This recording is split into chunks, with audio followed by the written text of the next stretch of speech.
Assalamualaikum warahmatullahi wabarakatuh. Sebagaimana kita ketahui bahwasannya segala sesuatu yang ada di semesta ini tidak akan pernah lepas dengan qada dan qadar Allah Subhanahu wa taala. Oleh sebab itu, para peserta didik, para pencari ilmu sekalian, mari kita sama-sama mempelajari, membahas tentang mengenai qada dan qadar.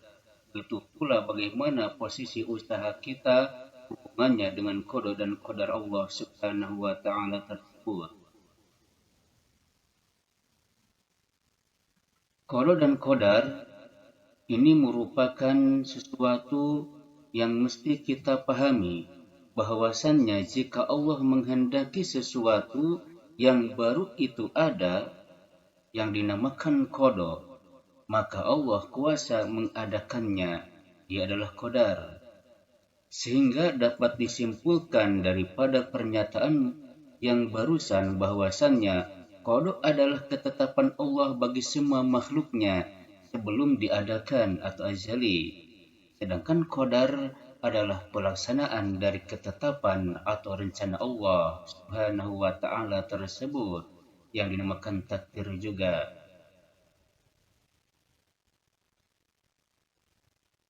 Kemudian, iman kepada qada dan qadar berarti meyakini dengan sepenuh hati bahwa segala sesuatu itu baik dan buruknya ditentukan oleh Allah Subhanahu wa taala. Allah Subhanahu wa taala berfirman, "Inna kulla syai'in khalaqnahu biqadar." Sesungguhnya kami menciptakan segala sesuatu menurut qadar atau ukuran. Quran Surat Al-Qamar ayat 49. Dalam arti segala sesuatu itu tidak lepas daripada qadar Allah Subhanahu wa taala. Iman kepada qada dan qadar ini merupakan salah satu dari rukun iman yang keenam. Sebagaimana Nabi Muhammad SAW bersabda, "Al-imanu an tu'mina billahi wa malaikatihi wa kutubihi wa rusulihi wal yaumil akhir wa tu'mina bil qadari khairihi wa syarrihi." Rawahu Muslim. Iman itu adalah kamu beriman kepada Allah, kepada malaikatnya, kepada kitab-kitabnya, kepada rasul-rasulnya, kepada hari akhir, dan kamu beriman kepada qadar, baik dan buruknya qadar tersebut merupakan dari Allah Subhanahu wa taala. Ini merupakan rukun iman yang 6 yang harus kita ketahui, dan ini adalah dalilnya yang mana diambil daripada sabda Nabi kita Muhammad sallallahu alaihi wasallam.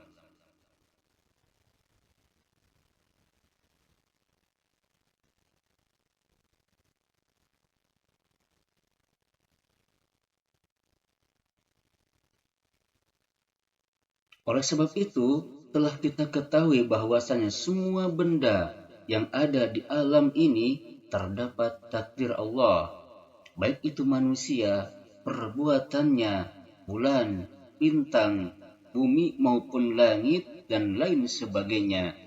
Ingatlah, semuanya itu telah ditakdirkan oleh Allah Subhanahu wa taala. Semuanya tidak lepas daripada takdir Allah Subhanahu wa taala.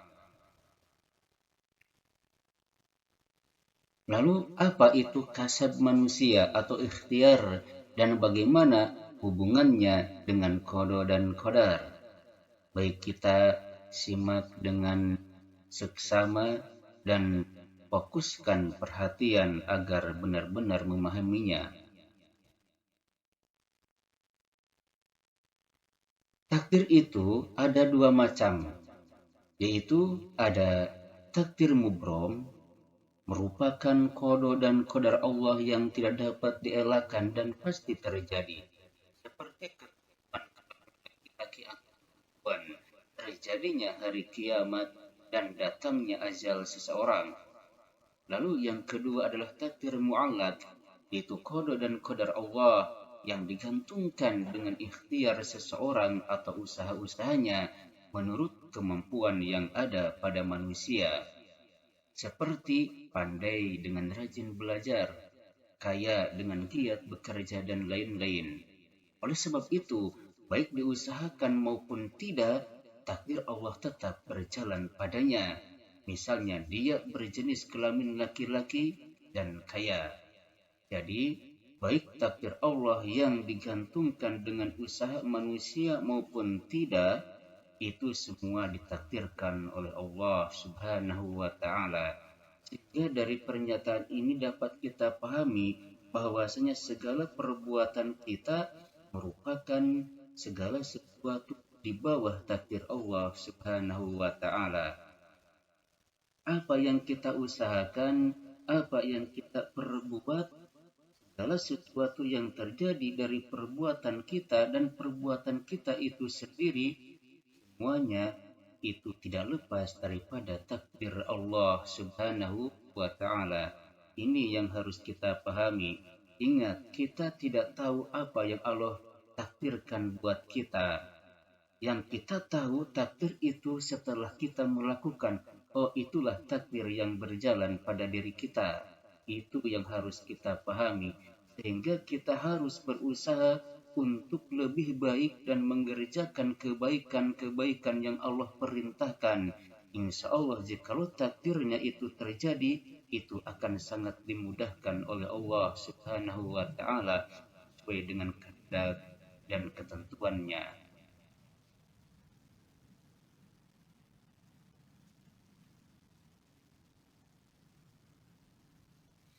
Oleh sebab itu, kasab atau ikhtiar manusia adalah usaha manusia yang dilakukan sesuai keinginannya, yang tidak ada asar atau bekas. Karena perbuatan manusia berada di bawah qada dan qadar Allah Subhanahu wa Ta'ala. Dengan demikian, jika manusia berusaha, maka dia melihat takdir Allah yang berjalan pada dirinya. Apakah dipahami dengan pernyataan ini? Ingat, pada intinya, usaha manusia itu tidak berbekas. Yang berbekas adalah Allah Subhanahu wa Ta'ala yang Maha Kuasa. Dia berbekas mengadakan sesuatu dari tiada menjadi ada, atau dari ada menjadi tiada. Itulah asar atau bekas pengaruh yang berbuat Allah Subhanahu wa Ta'ala. Sedangkan manusia, jikalau dia berbuat dan Allah tidak menghendaki itu terjadi, maka tidaklah akan terjadi. Inilah yang harus kita pahami. Jadi apapun yang kita usahakan dan itu terjadi, itu atas kehendak dan qadar Allah Subhanahu wa Ta'ala.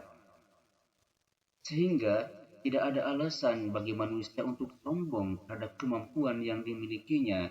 Oleh sebab itulah, sifat manusia yang tahu diri adalah dia mempunyai sifat tawadu, rendah hati kepada Allah Subhanahu wa Ta'ala.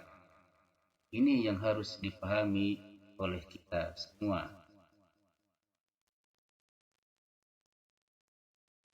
Lalu bagaimana dengan pahala dan siksa?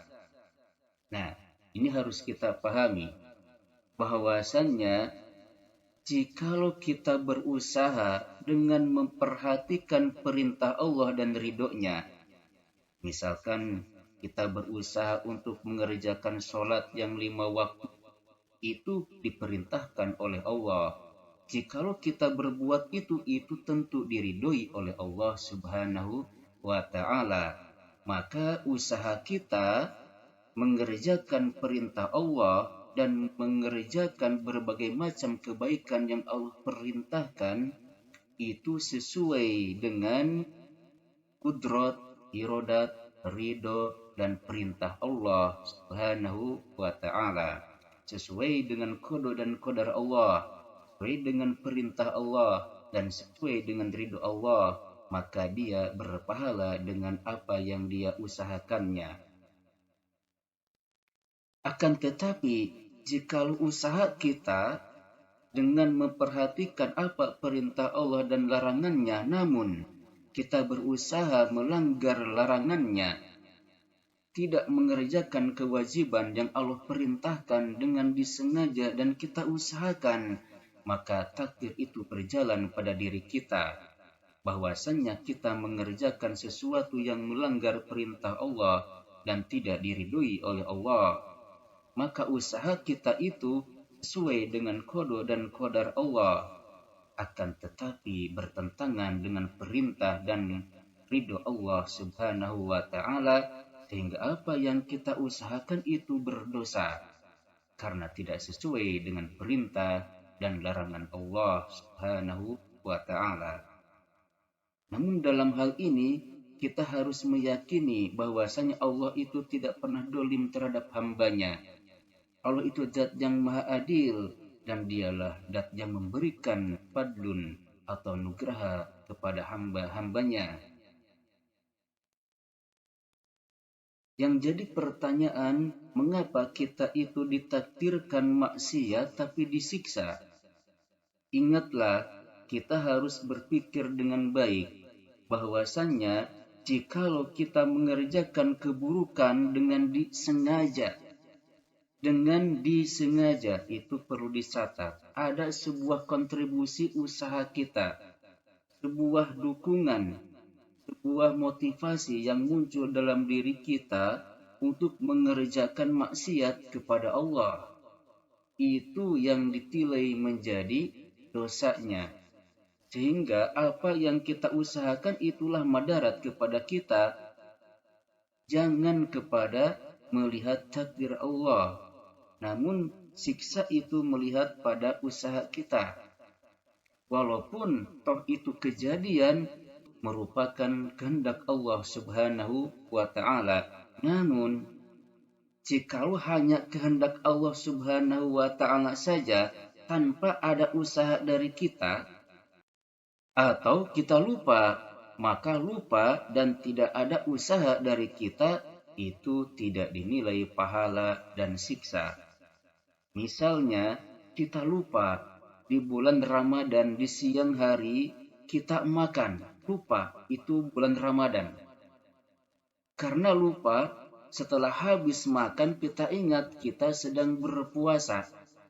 Walaupun oleh Allah dikehendaki dia itu makan di siang hari, namun karena lupa dan tidak ada usaha kita untuk melanggar perintah Allah, maka makan kita di siang hari bulan Ramadan tersebut dihukumi tidak berdosa, tidak batal puasanya.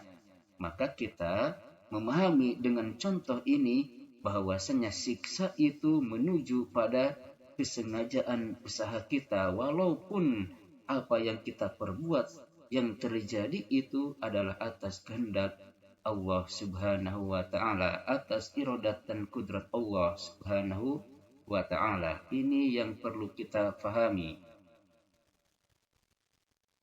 Oleh sebab itulah dalam masalah ini kita harus benar-benar memahami sehingga memunculkan prasangka yang baik kepada Allah, merasa takut terhadap siksaannya, kemudian merasa cinta atas fadlnya, yang mana satu kebaikan dia balas 10 kebaikan pahalanya. Lalu jikalau salah, maka dia membalas banding dengan kesalahannya. Itulah keadilan dan fadl Allah yang harus kita pahami. Oleh sebab itulah, jangan sampai kita ada buruk sangka, ataupun tidak paham, ataupun bingung terhadap qada dan qadar yang mana hubungannya dengan usaha kita. Disinilah letak posisi usaha kita yang harus kita pahami. Kita mengerjakan sesuatu dengan sengaja itu di bawah kehendak dan kudrat Allah Subhanahu wa taala. Namun perlu diingat, pahala dan siksa kembali kepada usaha kita, sengaja atau tidak, lupa atau tidak. Maka hal ini perlu kita pahami dengan sebaik-baiknya.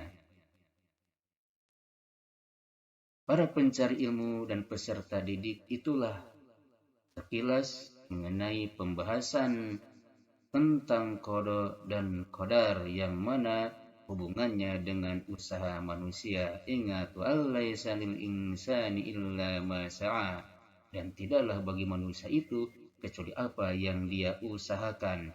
Dia usahakan. Maka fokuskanlah, ingat kata usaha. Perbuatan kita di dunia ini akan dipertanggungjawabkan. Sedangkan apa yang Allah perbuat tidaklah dipertanyakan.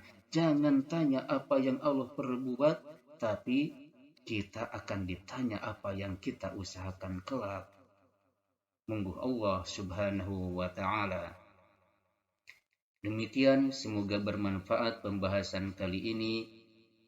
Kita tutup dengan bacaan Alhamdulillahirabbil alamin. Assalamualaikum warahmatullahi wabarakatuh.